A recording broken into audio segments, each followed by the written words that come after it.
कुछ भी ओरिजिनल नहीं, हम सब इंस्पायरेशन लेके या रेफरेंस लेके चीज़ों को बनाते हैं। मैं इंटेलेक्चुअल प्रॉपर्टी के कॉन्सेप्ट को नहीं मानता, क्योंकि इसका यही मतलब है कि किसी ने कोई चीज़ ईजाद की और उसने फिर वो अपने नाम कर ली, कोई और उसका फार्मूला ले नहीं सकता। हम वबा की मिसाल ले सकते हैं। जब कोरोना वायरस फैल रहा था तो जितने अमीर ममालिक थे वो फार्मूला शेयर नहीं कर रहे थे, वो कहते हमसे ही ख़रीदो, और उनसे महंगा पड़ रहा था और मिलने में भी थोड़ा टाइम लग रहा था।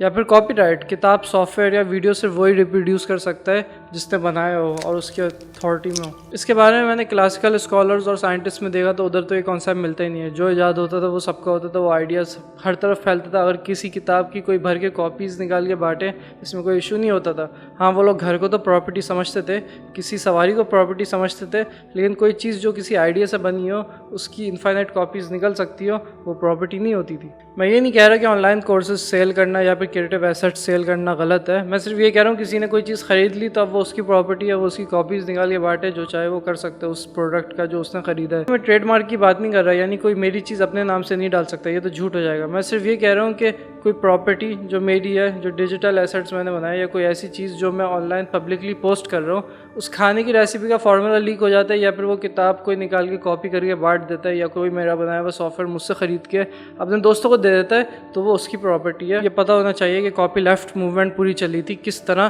कैपिटलिज्म आने के बाद ये इंटेलेक्चुअल प्रॉपर्टी का कॉन्सेप्ट शुरू हुआ था।